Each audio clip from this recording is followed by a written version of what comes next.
So hi guys, நான் உங்கத்திலேருந்து அந்த பானி. So இன்றைக்கி வந்து த லாஸ் ஆஃப் த ஸ்பிரிட் வேர்ல்டுனுடைய 12வது பாகத்தை பார்க்க போகிறோம். நிறைய பேர் கமெண்ட்டில் என்ன சொல்லியிருக்கீங்க அப்படின்னு சொன்னால், நம்ம இந்த ஞாயிறு திங்கள் செவ்வாய் 3 நாள்லேருந்து இந்த loss of the spirit world இல்லாமல் வேறு வீடியோஸ் போடலாம் அப்படின்னு சொல்லி பார்த்துருந்தோம் இல்லையா. நிறைய பேர் அந்த கண்டினியூட்டி மிஸ் ஆகுது, ஒரு ஐ எம் வெரி டிசப்பாயிண்டட் அப்படின்லாம் கமெண்ட் போட்டிருந்தீங்க. ஒன்று நல்லா புரிஞ்சுக்கணும், அமிர்தமானாலும் அதை பருக பருக அது வந்து திகட்டி போயிடும். ஸோ ஒரே விஷயத்தை தொடர்ந்து கேட்டுக்கிட்டே இருக்கோம் அப்படின்னு சொன்னால் அது வந்து திகட்டி போயிடும். நல்லா பார்த்தீங்க அப்படின்னு சொன்னால், இன்றைக்கி வியூஸ் அதிகமாக இருக்குன்னா கரெக்டாக சனிக்கிழமை பார்க்கும்போது வியூஸ் கம்மியாயிரும். நான் வியூஸ் கம்மியாகுதுங்கிறதுக்காக போடாமல் இருக்கிறேங்கிற மாதிரி தப்பாக நினச்சிக்க வேண்டாம்.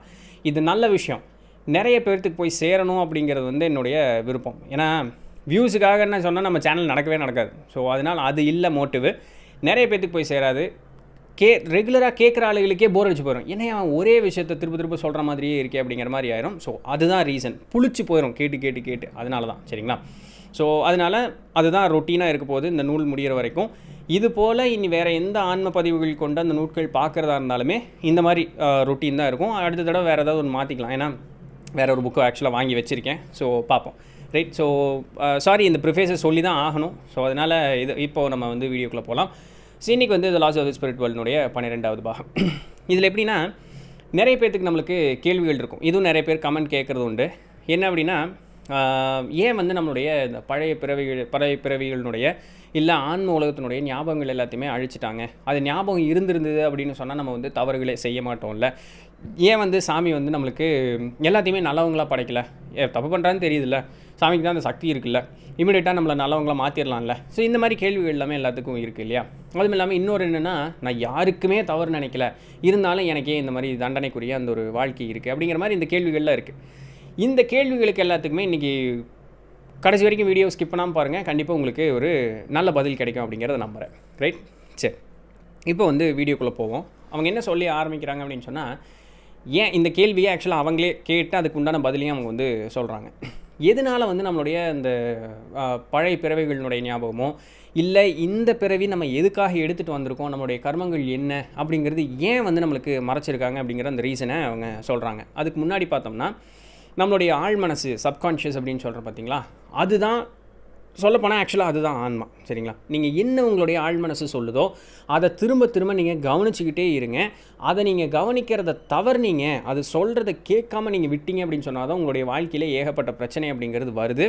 அதனால தான் வந்து உங்களுடைய கர்மங்கள் புதுசாக சேர்ந்துட்டே இருக்குது அப்படிங்கிறது வந்து சொல்கிறாங்க. ஸோ உங்களுக்காக உங்களுடைய ஆழ் மனசு பேசும்பொழுது அதை கேட்குறதுக்கு கொஞ்சம் நேரமாவது டைம் ஸ்பெண்ட் பண்ணுங்கள். அதுக்கு நீங்கள் என்ன பண்ணணும்னா, பரபரான்னு இருக்காதீங்க. உங்களுடைய மனசு ஏதாவது உறுத்துச்சு அப்படின்னு சொன்னால் கொஞ்சம் நேரம் ஏன் உறுத்துது, இப்போ நான் என்ன பண்ண போகிறேன், அது ஏன் வேண்டான்னு தோணுது, அது ஏன் சரின்னு தோணுது, இந்த ஒரு கேள்விக்கு வந்து பதில் தேடினீங்கன்னா உங்களுக்குள்ளேயே உங்களுக்கு பதில் கிடைக்கும் அப்படின்னு சொல்கிறாங்க. ஏன் முக்கால்வாசி ஜனங்க வந்து துன்பப்படுறாங்க அப்படிங்கும்பொழுது, இந்த ஆன்மா பேசுகிறது இருக்கு பற்றி, அதாவது நம்மளுடைய ஆழ் மனசு அப்படிங்கிறது, அதை இப்போ இருக்கக்கூடிய அந்த விழிப்பு நிலை, அந்த கான்ஷியஸ் அப்படின்னு சொல்லக்கூடியது வந்து ஓவர் பவர் பண்ணிடும். இங்கே இருக்கக்கூடிய விஷயங்கள் எல்லாத்தையுமே, அதாவது நம்ம பூமியில் பார்த்து உணரக்கூடிய விஷயங்கள் எல்லாத்தையுமே தான் வந்து நம்ம பெருசு அப்படின்னு நம்பும் பொழுது, இந்த ஆழ் மனசு என்னென்னலாம் சொல்லுதோ அதை நம்ம வந்து கொஞ்சம் கூட கவனிக்கிறதோ கேட்குறதோ இல்லை. ரொம்ப ப்ராக்டிக்கலாக நம்மளுடைய லைஃப்பில் பார்த்துருப்போம்ல, ஏதாவது ஒன்று பண்ண போவோம், மனசில் வந்து சுருக்குன்னு போட்டு, வேணாடா பெசாமடுறா அப்படின்னு சொல்லிட்டு, ஆனால் நம்ம போகக்கூடிய அந்த வேகமும் நம்மளுடைய ஆர்வமும் என்ன பண்ணிடும் அப்படின்னு சொன்னால் அந்த காரியத்தை செய்ய வச்சிரும். செஞ்சதில் அனுபவப்பட்டதற்கு பிறகு, ஒரு அடிபட்டதற்கு பிறகு கருமா அப்போவே நம்மளுக்கு வந்து வேண்டான்னு தோணுச்சு, தேவையில்லாமல் பண்ண இது அனுபவப்பட்டிருக்கீங்க இல்லையா. இது தாங்க அவங்க இதைத்தான் சொல்கிறாங்க. தயவு செஞ்சு கொஞ்சம் அமைதியாக இருங்க, உங்களுடைய ஆழ் மனசு என்ன சொல்லுது அப்படிங்கிறத கேளுங்க. அதுதான் உங்களுடைய ஆன்மா உங்கள்கிட்ட பேசுகிறதுக்குண்டான அடையாளம். இதை கவனிக்காமல் விட்டுட்டே இருந்தீங்க அப்படின்னு வச்சிங்களேன், அது ஒரு கட்டத்தில் எதுவுமே பேசாமல் அமைதியாகும். அப்போ உங்களுடைய அந்த கான்ஷியஸ்னஸ், விழிப்பு நிலை அப்படிங்கிறது மட்டும்தான் வேலை செஞ்சிட்ருக்கும். இது இந்த பூமியை விட்டு நீங்கள் போகிற வரைக்கும் மட்டும்தான் வேலை செய்யும். இங்கே நீங்கள் இந்த ஆசைகளுக்கு உட்பட்டு நீங்கள் இருக்கிறோம் இல்லையா, காசு பணம் பேர் புகழ் இல்லை நான் என்ற அகம்பாவம், அடுத்தவன் அடித்தா பிடிச்சா என்ன நானெல்லாம் வாழ்ந்த போது, இது இந்த எண்ணங்கள் எல்லாமே இந்த பூமிக்கு உண்டானது மட்டும்தான். ஆனால் செய்யக்கூடிய செயல்கள் எல்லாமே அதற்குண்டான விளைவுகள், நல்லதோ கெட்டதோ அப்படின்னு சொல்லக்கூடிய அந்த விளைவுகள் எல்லாமே ஆழ் மனசில் பதிஞ்சிட்டே இருக்கும். ஆனால் அது நம்மளுக்கு ஞாபகப்படுத்தாது. பிகாஸ் நம்ம அந்த ஆழ் மனசை மதிக்கவே இல்லை. அது நீ கெட்டுப்போன்னு சொல்லி பேசாமல் உள்ளே போய் உட்காந்துக்கும். செத்து போனதுக்கப்புறம் மேலே போகும்பொழுது அந்த ஆழ் மனசுங்கிறது தான் நம்ம கூட வரும். அங்கே என்ன பதிவுகள் இருக்கோ அதற்குண்டான விளைவு தான், அதை பொறுத்து தான் நம்மளுக்கு எந்த படிநிலை நம்மளுக்கு அங்கே கிடைக்கும் அப்படிங்கிறது. ஸோ அதனால் நீ உன்னுடைய ஆழ் மனசு என்ன சொல்லுதுங்கிறத கவனிச்சுட்டு அதற்குண்டான மாதிரி நீ வாழ்க்கையை நகர்த்திக்கோ, ஈஸியாக பொழைச்சிக்கலாம் நீ அப்படிங்கிறாங்க. இதில் என்ன பியூட்டினா, எல்லாருனாலையுமே வந்து சுத்தமாகவே அதை ஞாபகம் வச்சுக்க முடியாதா அப்படின்னு கேட்டால் இல்லை. இதில் கொஞ்சம் டிஃப்ரெண்ட்டான ஆட்கள் அப்படிங்கிறவங்க உண்டு அப்படிங்கிறாங்க. அதாவது மேல்நிலையில் இருக்கக்கூடியவங்க, அதாவது இந்த 6th ரெல்மு 7th ரெல்மு அந்த மாதிரி இருக்கக்கூடிய ஆட்கள் வந்து பிறப்பு எடுத்திருக்காங்க அப்படின்னு வச்சுங்களேன். அவங்க வந்து இந்த ஆழ் மனசும் இந்த சப்கான்ஷியஸும் கான்ஷியஸும் பேசக்கூடிய அந்த ஒரு நிலையில் இருப்பாங்க. இவங்களுக்கு தான் பார்த்தீங்கன்னா இந்த ESP எக்ஸ்ட்ரா சென்சரி பெர்செப்ஷன் சொல்லக்கூடியது எதிர்காலத்தில் நடக்க போகிறதெல்லாம் அவங்களுக்கு தெரியும் தெரியுங்களா. அந்த மாதிரி சக்திகள் எல்லாமே இந்த மாதிரி ஆட்களுக்கு தான் கிடைக்கும். ஒரு சிலர் பார்த்தோம்னா இந்த கான்ஷியஸ் மைண்ட் எப்போவுமே சப்கான்ஷியஸ் மைண்டு ஓவர் பவர் பண்ணிகிட்டே இருக்கும். ஆனால் இந்த ஞானிகளாக பிறப்பாங்க இல்லையா, இப்போது நம்ம சித்தர்கள் வம்சமே எடுத்துக்குவோமே, தவிர இந்த ஞானிகள் எடுத்துக்குவோம், ரமணரோ இல்லை ஒரு பெரியவரோ, ஸோ அந்த மாதிரி ஞானியர்கள் எடுத்துக்குவோம். அவங்கெல்லாம் பார்த்தோம்னா சப்கான்ஷியஸ் பவர் பயங்கரமாக இருக்கும். இந்த கான்ஷியஸவே வந்து ஓவர் பவர் பண்ணுற அளவுக்கு சப்கான்ஷியஸ் இருக்கும். இதெல்லாம் ரேர் கேசஸில் நடக்கிறது. இது வந்து பார்க்கவே முடியாது அன்றாட வாழ்க்கையில், நம்மளால் ஒரு சாதாரணமாக பார்க்க முடியாத ஒரு இது. அவங்கெல்லாம் பார்த்தோம்னா ஞானியர்களை இந்த பூமிக்கு வருவாங்க. அவங்க தான் பார்த்தோம்னா நம்மளுடைய வாழ்க்கை முன்னேறுவதற்குண்டான நிறைய வழிமுறைகளை காட்டிட்டு போகிறவங்க. ஸோ இதெல்லாம் ரேர் கேசஸில் நடக்கக்கூடிய விஷயங்கள். உயர்நிலை ஆத்மாக்களுக்கு மட்டும் இது நடக்கும். அப்போ இதெல்லாம் நம்மளால் அடைய முடியாதானா, அட முடியும். எல்லாரும் அந்த கட்டத்துக்கு போக தான் போகிறோம். அவங்களும் இந்த மாதிரி கஷ்டப்பட்டு அவங்க மேலே போயிருந்திருப்பாங்க. நம்மளும் சீக்கிரமாக போகணும். நான் இந்த இடத்துக்கு வந்துட்டேன், நான் இத்தனை துன்பத்தை அடைஞ்சிட்டதுக்கப்புறம் நீங்கள் வந்திருக்கேன், அதனால் நீ அந்த துன்பத்தை அடையாதேங்கிறதுக்காக நான் உனக்கு எடுத்து ஒரு சில விஷயங்கள் சொல்கிறேன் அப்படின்னு அவங்க எடுத்து சொல்கிறாங்க. கேட்குறவங்க ஈஸியாக மேல்நிலைக்கு போயிடுறாங்க, கேட்காதவங்க கஷ்டப்பட்டு மேல்நிலைக்கு போகிறாங்க, அவ்வளோதான். ஸோ எல்லாருக்கும் நம்ம அந்த ஒரு இடம் அப்படின்னு இருக்குதுன்னு பாருங்களேன். இப்போது எதனால் நமக்கு வந்து அந்த முற்பிறவி ஞாபகங்களோ இல்லை இந்த பிறவி எதற்காக எடுத்தோம் அப்படிங்கிறது தெரியல அப்படின்னு சொன்னால், எல்லா பதிவுகளையுமே சப்கான்ஷியஸில் இருக்கும். அதனால தான் இதை செய்யாத. ஏன்னா அது சப்கான்ஷியஸ் வந்து எல்லாமே தெரிஞ்சுட்டு தான் இங்கே வருது. ஆன்மாங்கிறது எல்லாம் தெரிஞ்சுட்டு தான் வருது. அப்போ அது பெஸ்ட் பார்த்த வந்து நம்மளுடைய வாழ்க்கையில் சூஸ் பண்ணிட்டு தான் வந்திருக்கும். அதுக்கு எல்லாமே தெரியும். அது நம்மகிட்ட சொல்லும் பொழுது அதை நம்ம கவனித்தா மட்டும் போதும். இவ்வளோ தான், சரிங்களா. ஏன் முழுசாக எனக்கு வந்து ஞாபகம் இல்லை அப்படின்னு சொன்னால், இந்த பூமிக்கு நம்ம வர்றதுக்குண்டான காரணம் நம்ம வந்து ஆன்ம முன்னேற்றம் அப்படிங்கிறது அடையணும் அப்படிங்கிற ஒரு ரீசனுக்காக தான். அந்த மாதிரி கீழே வரும்பொழுது தான் யார், தான் எங்கேருந்து வந்தேன், தான் என்னென்னலாம் பண்ணினேன் அப்படிங்கிறது முன்னாடியே தெரிஞ்சிருச்சுன்னு வச்சுக்கோங்களேன். யாருமே எந்த தவறுமே பண்ண மாட்டாங்க. சாய்ஸ் அப்படிங்கிறது ஒன்றும் கிடையவே கிடையாது. மிஷின் மாதிரி வாழ்க்கை இருக்கும். பட்டனை தட்டினா அது பாட்டுக்கு ஓடிக்கிட்டே இருக்கும். 10 யூனிட் ஒரு நாளைக்கு ப்ரொடியூஸ் பண்ணால் அது பாட்டுக்கு 10 யூனிட் ப்ரொடியூஸ் பண்ணிக்கிட்டே இருக்கும். அது ஏன்னு கேட்காது, எதுவுமே பண்ணாது, அது பாட்டுக்கு வேலை செஞ்சுக்கிட்டே இருக்கும். இதுக்காக ஒரு மனித பிறப்பு அப்படிங்கிறது இல்லை, இதுக்காக ஒரு பிறப்புங்கிறதே கிடையாது. நீ எது சரி எது தவறு அப்படிங்கிறத நல்லா புரிஞ்சுக்கிட்டு நீயா திருந்தி மேலே வந்தேன்னா மட்டும்தான் நீ திருப்பி இந்த இடத்துக்கு கீழே வரமாட்ட. உனக்கு ஏற்கனவே எல்லாமே தெரிஞ்சிருச்சு அப்படின்னு சொன்னால் நீ ஒரு தவறு கூட பண்ணவே மாட்டேன். அப்படின்னா என்ன ஆகும்னா, நீ புதுசாக எதையுமே கற்றுக்கவே மாட்டேன். நீ எப்படி இருந்தியோ அப்படியே இருப்ப, ஜடமாட்டு இருப்ப, உங்கள்கிட்ட ஒரு மாற்றமே இருக்காது. இந்த ஒரு காரணத்தினால தான் நீ வந்து உன்னுடைய பழைய பிறப்புகளினுடைய ஞாபகமோ இந்த பிறவி நீ எதுக்கு எடுத்துகிட்டு வந்த அப்படிங்கிறது வந்து உனக்கு காட்டாமல் இருக்கிறதுக்கு உண்டான காரணம். நீ மிஷின் மாதிரி ஆயிடுவேன். நீ வந்து ஒரு உயிர், உனக்குன்னு ஒரு சில முன்னேற்றங்கள் அடையணும், புதுசாக ஏதாவது ஒன்று கற்றுக்குவே அப்படிங்கிற அந்த ஒரு முன்னேற்றம் அடையாமையே நீ வந்து போயிடுவேன். ஆன்மூலகம் அப்படிங்கிறது இந்த மாதிரி தான் இருக்கும். அதாவது ஆன்மூலகம் அப்படிங்கிறது வந்து அவங்களுக்கு லிட்ரலாக எல்லாமே தெரியும். அதாவது 100% எல்லாமே தெரியுமான்னு கேட்டால் இல்லை. ஆனால் மனுஷங்களை விட அவங்களுக்கு எல்லாமே நல்லா தெரியும். தான் ஏன் இதை செய்யணும், எதுக்கு செய்யணும், எல்லா பிறப்புகளினுடைய ஞாபகமும் அவர்களுக்கு இருக்கும். தன்னுடைய கர்மம் என்ன அப்படிங்கிறது அவர்களுக்கு இருக்கும். ஸோ சுகமாக இருக்குது. தான் எந்த விதமான தவறான செயல்களும் அங்கே ஈடுபடுறது இல்லை அப்படிங்கிற ஒரு காரணத்தினால பார்த்தீங்கன்னா அவர்களுடைய முன்னேற்றம் ரொம்ப மெதுவாக தான் நடக்குமா. இதனால தான் ஆன்மூலகத்தில் முன்னேற்றம் அப்படிங்கிற ஆன்ம முன்னேற்றம்ங்கிறது ரொம்ப மெதுவாக நடக்கும். பூமி தான் சும்மா ரேப்பிட் ஃபாஸ்ட்டில் ராக்கெட் மாதிரி நம்ம வந்து ஆன்ம முன்னேற்றம் அடைஞ்சு போகிறதுக்கு பூமி தான் ஏதுவான ஒரு இது. அப்போது நீ பிறவா நிலை பெறணும் அப்படின்னு சொன்னால் நீ பூமியில் பிறந்தேன்னா தான் உனக்கு வந்து வேகமாக பிறவா நிலை அடைகிறதுக்கு உண்டான ஒரு வாய்ப்பே இருக்குது அப்படிங்கிறாங்க. அதுவும் துன்ப நிலையில் இருந்து உழலும் பொழுது தனக்கு ஏன் இப்படி ஒரு நிலைமை வந்து இதிலிருந்து மேலே வரணும்னு சொல்லி அந்த ஒரு கான்ஷியஸ் அவனுக்கு வேலை செய்யுது பார்த்தீங்களா. அதாவது அந்த சப்கான்ஷியஸ் அந்த கான்ஷியஸ் ஓவர் பவர் பண்ணுற அளவுக்கு வேலை செய்ய ஆரம்பிக்குது பார்த்தீங்களா. இல்லை யார் ஒருத்தன் வந்து கான்ஷியஸுக்கு அடிமையாகாமல் அவனுடைய சப்கான்ஷியஸுக்கு வந்து சொல்கிறத கேட்குறான் பார்த்தீங்களா, அவன் தான் வந்து வேகமாக அவனால் வாழ்க்கையில் முன்னேறி மேலே போயிட்டே இருக்க முடியும். ஆனால் எல்லாருமே தப்பு பண்ணுறது தான். அந்த தவறை எவ்வளோ வேகமாக திருத்திக்கிறான், இல்லை அந்த தவறு மூலமாக அவன் திருந்துறானா, இவ்வளோ தான். இதுதான், வேறு ஒரு இதுவும் இல்லை. அப்போது ஆன்மாக்களுக்கே வந்து எல்லாமே தெரியறதெல்லாம் அவங்களுடைய சப்கான்ஷியஸே வந்து முழுசாக ஓப்பனாக இல்லை அப்படின்னு சொன்னால் நம்மளாம் ஏமாத்துறோம். அப்போ யாருக்கு தான் அந்த சப்கான்ஷியஸ் நல்லபடியாக வேலை செஞ்சுட்ருக்கோம் அப்படின்னு கேட்டால், அந்த 7வது படிநிலையும் தாண்டி மேலே போகிறாங்க பார்த்தீங்களா, அந்த இறைநிலை அப்படின்னு சொல்லக்கூடிய அந்த ஒரு நிலைக்கு போகிறாங்க பார்த்தீங்களா, அவங்களுக்கு மட்டும்தான் 100% அந்த சப்கான்ஷியஸ் ஓப்பனாக இருக்குமா. அவங்களுக்கு அந்த இறைநிலை அடைஞ்சிருவாங்க. அங்கே எதுவுமே எல்லாமே தெரியும் அவங்களுக்கு, சரிங்களா. சித்தர்கள் மாதிரிங்க, வேறு ஒன்றும் இல்லை, சரிங்களா. அவங்களுக்கு தான் எல்லாமே தெரியும் அப்படின்னு சொல்லக்கூடிய அந்த ஒரு மனோநிலையில் இருப்பாங்க. இப்படிப்பட்ட ஒரு வாழ்க்கை வாழ்வதற்கு தான் இத்தனை போராட்டம் நம்ம வந்து போராடிக்கிட்டு இருக்கோம். ஸோ நம்மளும் ஆன்மாவும் ஒரே நிலைமையில தான் இருக்கோம். நம்மளை விட ஒரு 2 பாயிண்ட் கூட அவங்க இருக்காங்க. இந்த கூட ஆகணுங்கிறதுக்காக தான் நம்ம வந்து நிறைய முயற்சிகள் அவங்களுக்கு நமக்கு வந்து தந்துக்கிட்டே இருக்காங்க. ஆனால் என்ன அன்ஃபார்ச்சுனேட்லி நம்ம கீழே தான் போய்கிட்டு இருக்கிறோமே தவிர, அதாவது கான்ஷியஸ் லெவலுக்கு அதிகமான இம்பார்ட்டன்ஸ் கொடுத்து கீழே தான் போய்கிட்டு இருக்குமே தவிர மேலே வர மாட்டேங்கிறோம் அப்படிங்கிறது அவர்களுடைய மிகப்பெரிய ஒரு வருத்தமாக இருக்குது. இப்படிப்பட்ட இந்த சப்கான்ஷியஸ் இருக்குது பார்த்தீங்களா, இது சொல்லி சொல்லி பார்க்கும். எல்லாத்துக்குமே வந்து சப்கான்ஷியஸ் வேலை செய்யும். சொல்லி சொல்லி பார்க்கும். சின்ன குழந்தையாக இருக்கும்போது ஓகே நம்ம ஒரு முடிவு எடுக்கிறோம், அது வந்து பெரியவங்களுடைய ஒரு ஆதிக்கம் இருக்குது, பெருசாக அந்த சப்கான்ஷியஸ்க்கு அந்த இடத்துல வேலை இல்லை, இருந்தாலுமே அது சொல்லும். பட் நம்ம தன்னிச்சையாக வேலை செய்யக்கூடிய இடத்துல அந்த சப்கான்ஷியஸுக்கு பவர் அதிகமாக இருக்கும், ஆழ் மனசுக்கு பவர் அதிகமாக இருக்கும்.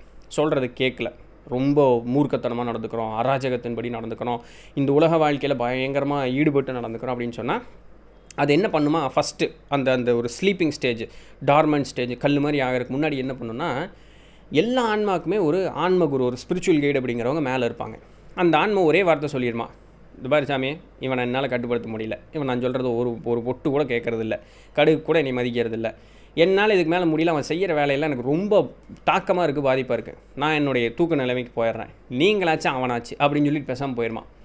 இப்போது இந்த ஆன்மகுருவும் நம்மளை காப்பாற்றுவாங்க, நம்மளுடைய ஆழ் மனசும் காப்பாற்றணும்.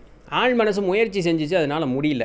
அப்போ அந்த ஆழ் மனசனுடைய பேர்டனையும் சேர்த்து நம்மளுடைய ஆன்மகுரு தலையில் போய் விழுகுமா. அப்போ அவங்க என்ன சொல்கிறாங்கன்னா, அநியாயத்துக்கு கஷ்டப்படுவாராம். நான் உண்மையிலுமே சொல்கிறேன் பாருங்களேன், கடவுளுடைய நிலை அடைஞ்சிட்டோம் அப்படின்னு சொன்னால் நம்ம சந்தோஷமாக இருக்கோம். அங்கே போய் எவ்வளோ ஜாலியாக இருக்குவாங்க, எல்லோரும் சாமி கும்பிட்றாங்க, அதுக்கு என்னப்பா ஜாலியாக உட்காந்துட்டு கொடுக்குறதுன்னு ஓட்டு ஜாலியாக தானே இருக்குது, அது நம்ம மனுஷங்களை கண்டுக்கிறதே இல்லைன்னு. பாவங்க உண்மையாலுமே கடவுளாக இருக்கிறது. இந்த உயர்நிலை அடைஞ்ச ஆன்மாக்களுடைய நிலைமை பாருங்களேன். இப்போ அவங்க சொல்கிறத பார்த்தா தெரிஞ்சுது, அநியாயத்துக்கு கஷ்டப்படுவாங்களாம். அதாவது பண்ணாதரா என்னென்னலாம் வாய்ப்புகளும் ஒரு இது ஏற்படுத்தி கொடுத்து நம்ம தவறான வழியில் போகாமல் நம்மளை முன்னேற்றி கொண்டு வர்றதுக்கு அவங்க அப்படி மாளாது பாடுபடுவாங்களாம். அது மூலமாக திருந்தி வந்த ஆட்கள்லாம் ஏகப்பட்ட பேர் இருக்கிறாங்க. ஆனாலும் அந்த ஆன்மகுரு சொல்லியும் கூட கேட்காம இருக்கான் பார்த்தீங்களா, அவன் தான் பயங்கர கீழ்த்தரமான ஒரு வாழ்க்கை வந்து அவன் வாழ்ந்துட்டு இருக்கவன். அவன் தான் வந்து அந்த படிநிலைகள் 1, 2, 3 இதுக்கு உள்ளே போகிறவன். ஸோ அந்த ஆன்மகுரு அத்தனை முயற்சி பண்ணினதுக்கப்புறமே வந்து அவன் சுத்தமாகவே கேட்கலைங்கிறவன் தான் கீழே போவான். அப்போது எவ்வளோ லெவல்ஸ் ஆஃப் ப்ரொடெக்ஷன் நம்மளுக்கு இருக்குது பாருங்களேன். நம்மளுக்கு ஆல்ரெடி இங்கே பிறக்கும் பொழுதே நம்மளுக்கு வந்து நல்லவனாக பிறன்னு சொல்லியே ஒரு மாயத்திரையோடு தான் நம்ம பிறப்போமா. அதெல்லாம் இந்த கான்ஷியஸ்னஸ் ஓவர் பவர் பண்ணும்போது அதெல்லாம் அடித்து கிழித்து தூக்கி வீசிட்டு நம்ம பாட்டுக்கு இந்த உலகம் மாயை வாழ்க்கை, எனக்கு இந்த காசு பணம் பேர் புகழ் உடல் என்பது இது மட்டும்தான் எனக்கு அப்படின்னு சொல்லி நம்மளுடைய வாழ்க்கையை ஆரம்பிச்சுக்குவோம். அத்தனை கஷ்டப்பட்டு நம்மளை முன்னேற்றக்கிட்டே தப்புன்ட்டே கூட்டிகிட்டு போவாங்க. நீ என்ன சொல்கிறது, நான் என்ன கேட்குறேன், நான் முடிச்ச மோசலுக்கு 3 கால்னு செய்யும் பொழுது தான் இந்த கீழே இருக்கக்கூடிய 3 படிநிலைகளை நம்ம போய் சிக்கிடுறது. அதுக்கப்புறமும் திருந்தும் கால் என்னை காப்பாற்று சாமி அப்படின்னு கேட்டால் அப்போ கூட வந்து காப்பாற்றுறதுக்கு வர்றாங்க பாருங்களேன். அப்போ எவ்வளவு நல்ல நிலையில் வந்து அந்த ஆன்மாக்கள் இருப்பாங்க பாருங்க. அவங்க மனசில் ஒரு பொட்டு கூட கோவம் இல்லை பாருங்களேன். நான் சொல்லி நீ கேட்கல இல்லை, நம்ம அப்பா அம்மா என்னை போட்டு வெளுன்னு வெளுப்பாங்க, நான் சொல்லி கேட்கல இல்லைன்னு சொல்லிட்டு. அங்கே அந்த வேலையும் கிடையாது. அவ்வளவு தூய்மையான ஆன்மாக்களாக இருப்பாங்களே. எவ்வளவு தவறு செஞ்சும் திருந்தி நான் மேலே போகிறேன் அப்படின்னு சொன்னால் வாய்ப்பு உண்டு. ஸோ இத்தனை மாதிரி வந்து ஆன்மூலகத்தில் நம்மளை பாதுகாத்துக்கிறதுக்கு இருக்காங்க அப்படின்னு சொல்கிறாங்க. இப்போ நம்ம வந்து அடுத்த ஒரு கேள்விக்கு பதில் தேடுவோம். நான் நல்லவங்க, வாழ்க்கையில் நான் வந்து ஒரு தவறும் கூட செய்யலை, மனதறிஞ்சு நான் எந்த தவறுமே செய்யலை அப்படின்னு சொல்லக்கூடிய ஆட்கள் உண்டு. இருந்தாலும் எனக்கு ஏன் இவ்வளோ துன்பம் இருக்குது, ஆன்ம உலகத்துக்கு போகும்பொழுது நான் ஏன் நரகத்திற்குள்ளே போன அந்த முதல் 3 படிநிலைகளோ இல்லை 4வது படிநிலைக்கு கூட போனதுக்கு உண்டான காரணம் என்ன அப்படின்னு சொல்லி நிறைய ஆன்மாக்கள் கேள்வி கேட்குறது தான். ஏகப்பட்ட கேள்விகள் உண்டு, அதற்கு நிறைய வகையான பதில்களை ஆன்மாக்கள் தருவாங்களா. அதில் ஒரு சில தான் நம்மளுக்கு தந்திருக்காங்க. நான் அதை பார்த்து தான் சொல்ல போகிறேன், எனக்கு இவ்வளோ வேணாலும் ஞாபகப்படுத்திக்க முடியாது. அப்போது இதை கவனமாக கேளுங்க. இதெல்லாம் தான் முக்கியமான விஷயம். நம்ம வந்து நான் நல்லவன்னு சொல்லிகிட்டே இருக்கோம் இல்லையா, நீ நிஜமாலுமே நல்லவனாங்கிறது இதன்படி நீ தெரிஞ்சுக்கோ, இதுக்கப்புறம் நீ திருத்திக்கோ அப்படிங்கிறதுக்காக இந்த விஷயங்கள் எல்லாமே சொல்லியிருக்காங்க. அதாவது ஃபஸ்ட்டு விஷயம், துன்பப்படும் பொழுது நம்ம என்ன கேட்போம், சாமின்னு ஒன்று இருக்குதாங்க, இருந்ததுன்னா என்ன ஏங்க இத்தனை பாடுபடுத்துது அப்படின்னு முதல் கேள்வி கேட்போம். செத்து போனதுக்கப்புறமே அந்த கீழே 3 படிநிலைகளில் போனால் அவங்களாம் அதை கேள்வி, சாமின்னு ஒன்று இல்லவே இல்லை அப்படின்னு சொல்லக்கூடிய ஆட்களும் உண்டு. அப்படி இருக்கும் பொழுது இவங்க என்ன கேட்குறாங்கன்னா, இறைவன் ஒருத்தன் இல்லைன்னா ஃபஸ்ட்டு நீயே இருக்க மாட்டேன், நீ பார்க்கக்கூடிய இந்த அண்ட சராசரமும் எதுவுமே வந்து அந்த இடத்துல இருக்காது. உனக்கு உணர்வுகள்னு ஒன்று இருக்குது பார்த்தியா, நீ எப்படி இந்த பூமியில் இருக்கும் பொழுது அது வேணும் இது வேணும் அந்த உணர்வுகள் உணர்ந்த பார்த்தியா, இது எதுவுமே இருக்காது. லிட்ரலாக நீ பார்த்து உணரக்கூடிய அனைத்துமே உன் கண்ணுக்கு தெரிஞ்சும் சரி தெரியாமல் இருக்கிறதும் சரி அனைத்துமே அந்த இறை சக்தி அப்படின்னு சொல்லக்கூடிய அந்த ஒரு சக்தியினால் படைக்கப்பட்டது தான். அந்த சக்தி இல்லைன்னா நீயும் இல்லை, எதுவுமே இல்லை. அதனால் அந்த சந்தேகத்திலேருந்து முதல்ல வெளியே வா. இறை சக்தி அப்படிங்கிறது ஒன்று இருக்குது. நீங்கள் இறைவன் அப்படின்னு சொன்னோன்னே உங்களுக்கு பிடிச்ச மாதிரி ஒரு உருவத்தை கற்பனை பண்ணிக்காதீங்க. அது ஒரு சக்தி, அந்த இறை சக்தி அப்படிங்கிறது ஒன்று இருக்குது. சரிங்களா? அதில் எந்த விதமான மாறுதலும் இல்லை அப்படிங்கிறாங்க. இப்போ நான் நல்லவன், எனக்கு ஏன் இந்த மாதிரி தண்டனை கிடச்சிது, என்னை தவறானவன் நீ ஏன் என்னை சுட்டி காட்டினீங்க அப்படின்னு கேள்வி கேட்கும்போது அதற்கு அவங்க திருப்பி என்னென்னலாம் கேள்வி கேட்குறாங்க அப்படின்னு சொன்னால், நீ உன்னுடைய ஆயுட்காலத்தில் வாழ்ந்த காலம் முழுசும் நல்லா யோசிச்சுப்பார். ஒரு பொட்டு கூட நீ அடுத்தவனுக்கு எந்த தவறுமே செஞ்சதே இல்லையா? சரி, 7வது படிநிலைகளோ இல்லை 6வது படிநிலையோ 5, 6, 7 சுகமான ஒரு நிலை. அங்கே போன ஆன்மாக்கள் தன்னுடைய ஆயுட்காலத்துலேயும் யாருக்குமே தீங்கு செஞ்சுருக்கவே மாட்டாங்களா அப்படின்னு கேட்டால் அப்படியெல்லாம் இல்லை. சின்ன சின்ன இது இருக்கும். அதனால தான் அவங்க இன்னும் மேலே போகிறதுக்கு காலம் எடுக்குது. ரொம்ப ரொம்ப நல்லவங்களாக இருப்பாங்க பாருங்கள், எந்த தீங்குமே விளைவிக்காத ஆட்கள் அவங்க உயர்ந்த நிலைமைக்கு போவாங்க. அப்படியும் ஆட்கள் உண்டு. அதனால தான் கோடியில் ஒருத்தன் சித்தனாவான், ஏன் சன்னியாசிகள் ஞானியர்கள்லாம் சுத்தமாகவே யாருக்கும் எந்த விதமான தீங்கும் பண்ண மாட்டாங்க. அவங்க தான் மேல்நிலைக்கு போவாங்க. நம்ம ரேஞ்சிலேயே இருப்போமே. நீ உன்னுடைய ஆயுட்காலத்தில் மனதளவுலையும் சரி செயலாலும் சரி நல்லா யோசிச்சு பாரு. நீ ஒருத்தனுக்கு கூட தவறு இழைச்சதே இல்லையா? இழைச்சிருந்தேன் நீ ஏன் வாயார சொன்னேன்னா அந்த ஒரு காரணத்தினால தான் நீ கீழே இருக்க ஃபஸ்ட்டு. அடுத்தது, உன்னுடைய தேவைக்காக பிறர்னுடைய மனதையோ பிறர்னுடைய வாழ்க்கையோ நீ சீர்கெடுத்த ஒரு நிலையில் நீ ஏதாவது ஒரு காரியத்தை நீ செஞ்சுருக்கியா? செஞ்சுருந்தேன் அப்படின்னு சொன்னால் அதனால தான் நீ கீழ்நிலையில் இருக்க. நீ மேலே மேலே மேலே சுகமான ஒரு நிலைக்கு போகணும், பிறவா நிலைக்கு ஒன்று போகணும் அப்படின்னு நினைக்கும் பொழுது உன்னுடைய வாழ்க்கையில் துன்பம் இல்லாமல் இருக்கும் பொழுது இந்த மாதிரி ஒரு மேல்நிலைகள் வரும்னு நீ உண்மையாலுமே எதிர்பார்க்குறியா? துன்பம் வரும்பொழுது தான் அதற்குண்டான பாடத்தை நம்ம கற்றுக்குறோம். அப்போது இந்த துன்பம் தான் நம்மளை மேல் உயர்த்துறதுக்கு உண்டானது. அப்போது நான் சுகமாகவே இருந்து சுகமான நிலைக்கு போகணும் அப்படின்னு நினைக்கிறது தவறு. இது 3வது விஷயம். 4வது பார்த்தீங்க அப்படின்னு சொன்னால், நீ நல்லவன் நல்லவன் நல்லவன்னு சொல்கிறையே, நீ உன்னையவே அனலைஸ் பண்ணி பாடுறா. நீயே உனக்கு 1008 கேள்வி கேட்குறா. நீ உண்மையாலுமே நல்லவனடா? நீ ஒரு தப்பு கூட உன்னுடைய வாழ்க்கையில் பண்ணதே கிடையாதா? நீ பேருக்காகவோ புகழுக்காகவோ நீ ஆசைப்பட்டு நடக்கும் பொழுது நீ யாரையுமே தீங்கிழைச்சது கிடையாதா? அவனுக்கெல்லாம் என்னங்க பரவாயில்லைங்க, கிடக்கிறான், எனக்கு அது முக்கியம், நான் கஷ்டப்பட்டுக்கிட்டு இருக்கேன்ல, இந்த மாதிரி நினச்சி கூட நீ எந்த ஒரு காரியத்தையும் பண்ணதே கிடையாதா? பண்ணியிருந்தே அப்படின்னு சொன்னால் அதுதான்டா பிரச்சனை. நீ இந்த துன்பப்படக்கூடிய ஒரு நிலைக்கு நீ சொர்க்கம் வேணும், இல்லை எனக்கு ஒரு நல்ல நிலைமை வேணும் அப்படின்னு செய்யக்கூடிய காரியத்தை தனக்கு ஒன்று வேணும் வேணும் வேணும்னு நினச்சிட்டு செய்கிற பார்த்தியா, முதல் தப்பே அங்கேயே இருக்குது. ஆத்மார்த்தமாக உன்னுடைய எந்த விதமான செயல்பாடுகளுமே இல்லையா? அதற்கு எப்படி நீ பலனை எதிர்பார்க்குற? இங்கே இறைவனுக்கு நீ செயல் செஞ்சையாங்கிறதெல்லாம் முக்கியம் இல்லை, மனதார செஞ்சையா அப்படிங்கிறத முக்கியம். உன்னுடைய மனசுக்கு தான் அந்த இடத்துல முக்கியத்துவம். உன்னுடைய ஆழ் மனசுக்கு மனதார ஆத்மார்த்தமாக மனப்பூர்வமாக அந்த செஞ்சியா, அதுதான் அங்கே ஒரு தேவையை எண்ணி நீ செஞ்ச அப்படின்னு சொன்னால் இறைவன் அதை ஒரு காலம் ஏற்பது கிடையாது. அதில் நீங்கள் ரொம்ப தெளிவாக இருங்க அப்படின்னு சொல்கிறாங்க. அடுத்தது, தீய மனிதர்கள்னு தெரிஞ்சும் கூட உன்னுடைய சுயநலத்திற்காகவும் உன்னுடைய தேவைக்காகவும் இல்லை அவனை பார்த்து உன்னுடைய பயத்திற்காகவும் அவனுக்கு நீ ஜால்ரா தட்டியோ இல்லை அவனை புகழ்ந்து பேசியோ அவனை நீ வளர்த்துறதுக்கு உண்டான காரியங்களை செஞ்சுருந்த அப்படின்னு சொன்னால் சின்ன லெவலில் இருந்து நீங்கள் பெரிய தாதா லெவலுக்கு யோசிக்கணும், இல்லை பெரிய அரசியல்வாதி லெவலுக்கு யோசிக்கணும், கவர்மெண்ட் அதிகாரிகள் லஞ்சம் கேட்குறாங்க அந்தளவுக்கு யோசிக்கணும் கூட விட்டுருங்க, இன்றைக்கி நாள் அப்படி ஆகிப்போச்சு. ஆனால் சின்ன சின்ன லெவலில் கூட ஒருத்தன் மோசம் செய்கிறான் அப்படின்னு சொன்னால் அவனுக்கு நீங்கள் சப்போர்ட் பண்ணிங்களா? இதெல்லாம் ஒரு காரணமாக நீங்கள் எடுத்துக்கங்க. அடுத்தது, ஒருத்தன் எப்படியோவோ இருந்துட்டு போட்டுங்க, அவன் அது அந்த இன்னொரு மனுஷன் நம்மளை தவிர்த்து இன்னொரு மனுஷன் அது எப்படியோவோ இருந்துட்டு போட்டோம், அவன் யார் என்னன்னு தெரியாமல் நீங்களாக ஒரு முடிவுக்கு வருவீங்க பார்த்தீங்களா? புரணி பேசுறது இல்லை புரணியே விட்டுட்டுங்க, அவன் கெட்டவனாக இருக்கணும், நீங்கள் நல்லவன் ஒரு முடிவு வந்தாலும் சரி, நல்லவனை கெட்டவன் முடிவுக்கு வந்தாலும் சரி, அவனை பற்றி தெரியாமல் அடுத்தவனை பற்றி பேசி ஒரு முடிவுக்கு வர்றீங்க பார்த்தீங்களா? இதுவே முதல் தப்பு அப்படிங்கிறாங்க. நீ முதல்ல உன்னுடைய நீ திருந்தறதுக்கு வழியை பாடுறா. நீ என்ன அடுத்தவனை பற்றி பேசிக்கிட்டு போயிட்டுருக்க? அடுத்தவனை பேசுகிற அளவுக்கு நீ யோகியமாக இருந்தேன்னு நீ அடுத்தவனை பேசுறதுக்கே போக மாட்டியே. இதெல்லாம் அவங்க சொல்கிறாங்க. நீ அடுத்தவனை ஒரு பார்த்து அவனை பற்றி நீ பேசுகிறக்குண்டான ஒரு இதில் நீங்கள் இருக்காதீங்க அப்படின்னு சொல்கிறாங்க. ஸோ அதே மாதிரி உன்னுடைய பேர் புகழ் அதற்காக ஆசைப்பட்டு நீ எந்த மாதிரி தேவையில்லாத விஷயங்கள் எல்லாமே பண்ணியிருந்திருக்க. ஸோ இந்த மாதிரி கேள்விகளுக்கு எல்லாத்திற்குமே தீய ஒரு மனிதன்னு தெரிஞ்சும் கூட நீ அவனுக்கு உதவி செஞ்சுருந்த அப்படின்னு சொன்னால் அதெல்லாமே உனக்கு துன்பங்களாக நிற்கும் அப்படிங்கிறாங்க. இது எல்லாத்தையுமே நீ கேள்வி கேட்டு உனக்குண்டான அந்த பதிலை நீயே தேடிட்ட, நீ ஓகே நான் தப்பு தான் செஞ்சுருக்கேன் அப்படின்னு சொல்லி உனக்கு குறுக்குது அப்படின்னு சொன்னால் நீ திருந்திக்கும். இதுதான் நல்ல ஒரு வாய்ப்பு. எவ்வளோ எனக்கு 40 வயசு ஆயிடுச்சு 50 வயசு ஆயிடுச்சு நீ எங்கேயும் திருந்துறதுங்கிறது மனதார செயலால் இல்லை, ஸோ மனதார நீ திருந்தி அதற்குண்டான மன்னிப்பு கேட்டேன்னா கண்டிப்பாக அதற்குண்டான உனக்கு மாறுதல் அப்படிங்கிறது வரும். நீ செய்ய வேண்டியது 3 விஷயந்தான். என்ன, உன்னுடைய பிரச்சனைகள் எது வந்தாலும் தைரியமாக ஒரு ஒரு சிரிச்ச முகத்தோட வந்தால் வந்துட்டு போகுது, நான் என்னமோ செஞ்சேன், அதனால இன்றைக்கி நான் அதை அனுபவிக்கிறேன், நான் ஏற்றுக்கிறேன், நான் இதை நினச்சி எந்த விதமான வருத்தமும் படல, இது எனக்கு ஒரு அனுபவமாக கூட ஏற்றுக்கிறேன், எல்லாமே நான் மதிக்கிறேன், விடு பரவாயில்ல. ஸோ தைரியமாகவும் சிரிச்ச முகத்தோடும் உன்னோட வரக்கூடிய எந்த பிரச்சனையாக இருந்தாலும் ஃபேஸ் பண்ணுங்கிறாங்க. ஃபஸ்ட்டு தீயதுன்னு தெரிஞ்சுது அப்படின்னு சொன்னால் அதற்கு நேரடியாக எதிர்த்து போராடு. நீ போய் போர்க்கொடி குடிக்கணும்னு அவசியம் கிடையாது. நீ அந்த செயலை செய்யாமல் இரு. முடிஞ்ச அளவுக்கு அவனுக்கு நல்ல புத்தி சொல்லு. கேட்குறானா கேட்கலையோ நல்ல புத்தி சொல்லு. கேட்கலன்னா விட்டுட்டு நீ நல்லவனா திருந்தி வாழு. 2 3வது பார்த்தீங்கன்னா உன்னுடைய ஆன்மாவை நல்ல நிலைமைக்கு, அப்போது நல்லவங்க சொல்கிறத கேளுங்க, நல்லதை படிங்க, நல்லதை பாருங்கள், நல்லதை கேளுங்க.